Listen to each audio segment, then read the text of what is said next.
Shalom Adonai e a graça e a paz do nosso Senhor e Salvador Jesus Cristo. Seja bem-vindo mais uma vez para o canal A Poderosa Palavra de Deus com o presbítero Sérgio Santos. Convido você a abrir a Santa Palavra no Evangelho do nosso Senhor e Salvador Jesus Cristo, segundo escreveu Mateus. Mateus capítulo 9, versículo 37 e 38. Neste capítulo e nesses versículos maravilhosos, o Senhor me chama e te chama para fazermos parte do seu reino. Jesus aqui ele está expressando em oração o seu desejo para que trabalhadores venham a fazer parte do seu reino. Então, venha comigo, abra Mateus capítulo 9, 37 e 38, que diz assim: E então se dirigiu a seus discípulos e disse: A seara na verdade é grande, mas os trabalhadores são poucos. Rogai, pois, ao Senhor da seara que mande trabalhadores para a sua seara, majestoso, digno de todo louvor, de toda honra, adoração. Graças te damos pela tua poderosa palavra, que nós venhamos a permanecer, Senhor, trabalhando na tua seara, no teu reino, e que todo aquele que está sendo alcançado por esse canal também se torne um trabalhador da seara do Senhor. Amém. Que capítulo maravilhoso, que versículo rico, tem aplicações valiosíssimas. Então nós vemos aqui que esse evangelho foi escrito por Mateus, e nós vemos aqui que esse Mateus, usado por Deus, ele estava trabalhando na coletoria, ou seja, ele estava responsável pelo que nós chamamos e conhecemos como receita, cobrando impostos para o Império Romano, porque o Império Romano dominava a cidade, a nação de Israel, a Judéia. Então, quando o Senhor chama Mateus, Mateus 9, 9, ele abandona aquele emprego, podemos dizer, federal, assim como a Receita Federal, a questão tributária no nosso país é federal. À luz da Bíblia nós vemos que, como ele cobrava para um país estrangeiro que tinha todo o domínio, então era federal. E mesmo assim ele abandonou aquele emprego. Não estou dizendo que eu e você devemos abandonar o emprego, não. Quem abre a porta é o Senhor. O meu emprego foi Ele que deu, o teu também. Mas o que nós vemos aqui é que o Senhor promove Mateus. Quando ele larga aquele trabalho ali na coletoria, como fala Mateus 9,9, Jesus promove ele para ser o quê? Representante do Deus vivo. Ele se tornou ali um evangelista, um discípulo de Jesus. Ele foi promovido. Mesmo nós trabalhando em trabalhos privados, públicos, seculares, nós também podemos ser promovidos. Assim que Jesus chamou Mateus, ele foi. Mesmo você no teu trabalho, você também pode ir até Jesus. Então nós vemos aqui no capítulo 9 de Mateus, que antes de Jesus ele chamar Mateus para trabalhar, ele também é aquele que realiza milagres. Nós vemos aqui na Bíblia que o Senhor Jesus, no contexto, antes de chegar no texto, Mateus 9, 37 e 38, Jesus orienta todo aquele que trabalha no seu reino a jejuar. Jejuar na Bíblia significa fortalecimento do novo homem, fortalecimento da nova mulher, do jovem, do idoso, da criança, do adolescente. Então, quando nós estamos jejuando, a gente não pode jejuar batendo papo, a gente não pode jejuar nos canais de comunicação, no WhatsApp, no Instagram, nas redes sociais, não. Todo jejum, Jesus orienta, é com oração. Porque o jejum significa consagração, é uma aproximação. Então nós vemos no capítulo 9, o Senhor começa a orientar o povo, seus discípulos, que nós devemos jejuar. Mas só que Jesus era criticado porque os seus discípulos não jejuavam. E Jesus disse: como ele pode jejuar se o noivo, se o dono da casa está presente? Mas quando Jesus foi para o céu, ele mandou o Paracleto, o Consolador, o Espírito Santo, que está na minha e na tua vida, na minha mente, no teu coração, e é necessário jejuar. Aí você pergunta por quê? Porque nós estamos se entregando completamente, o Espírito Santo vai nos usar. Mas enquanto Jesus, em forma de homem, sendo o próprio Deus aqui na terra, não era necessário, e assim também será quando ele levar a sua amada igreja. Então nós vemos ainda no capítulo 9, que Jesus, ele curou a mulher enferma, ela tinha uma hemorragia. E toda mulher, quando estava naquele período, menstruação, ela era considerada pela lei em Levítico como impura, ela não poderia conviver socialmente. Então imagina você, essa mulher, Mateus capítulo 9, ela com essa hemorragia durante 12 anos, como fala a Bíblia.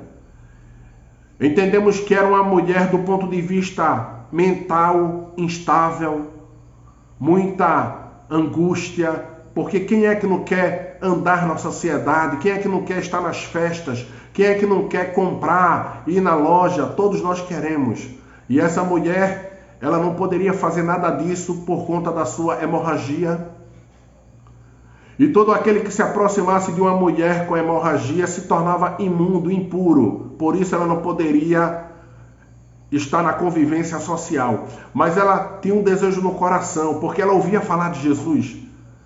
Ela colocou no seu coração uma motivação, uma determinação. Ela disse: se eu tocar apenas na orla da sua veste, serei curada. Tem um simbolismo poderoso quando fala que ela queria tocar na orla do manto de Jesus. Os hebreus, judeus, eles usavam manto.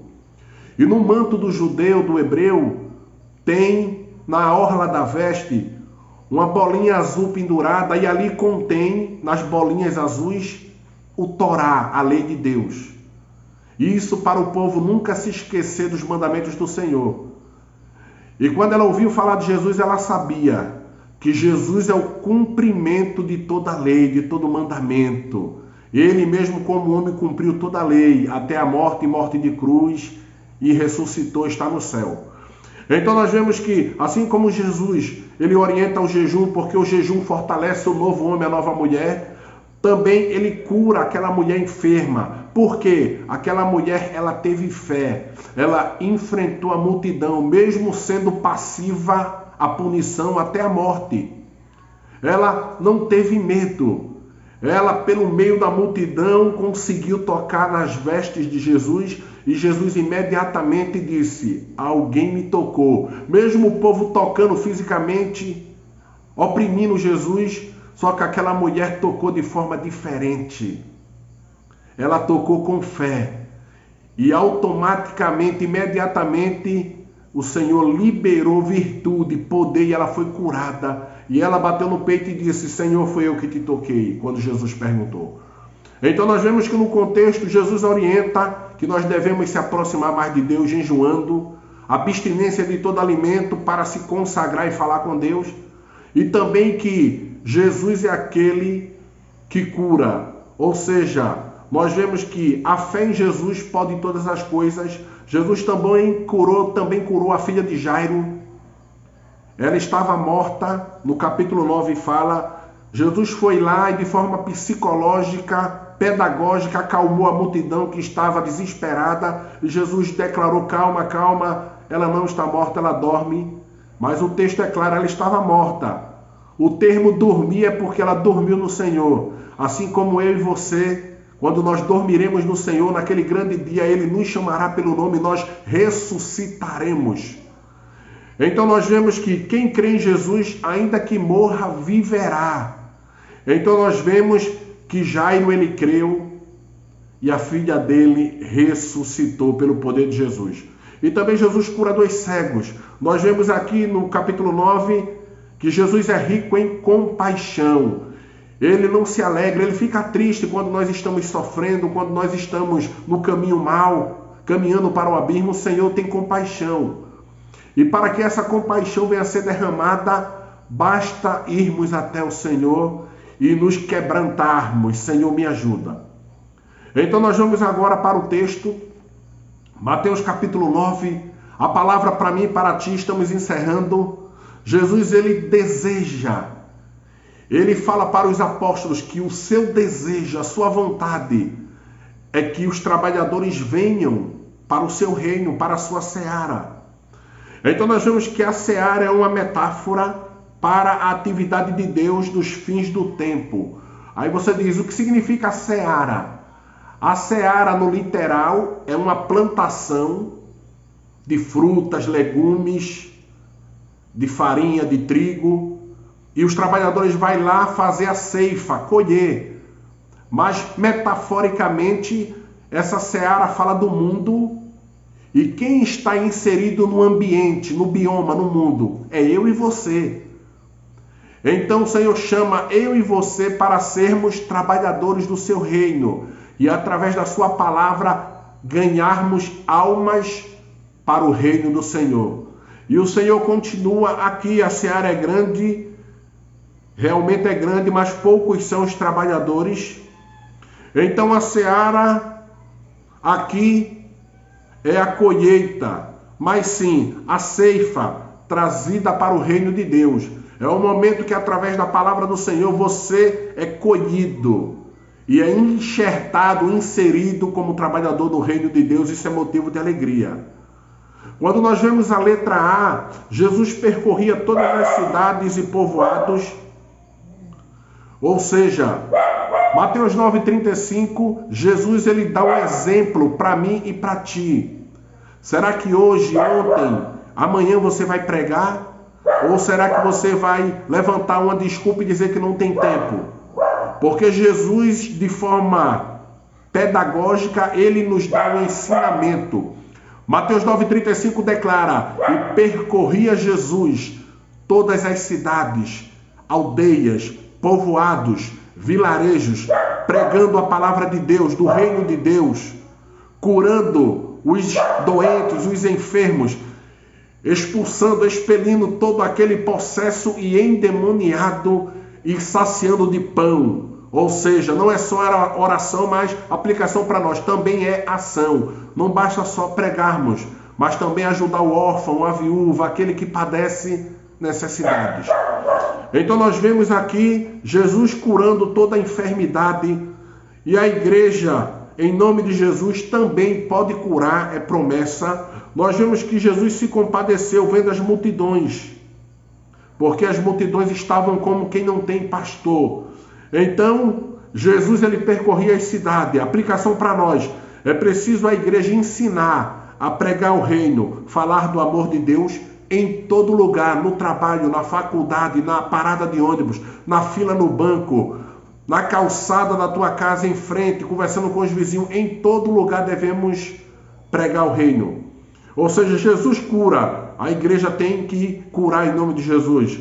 Jesus também se compadece da multidão, a igreja se compadece realizando as boas obras. Efésios 2,10, somos criaturas criados em Deus para as boas obras em Cristo Jesus.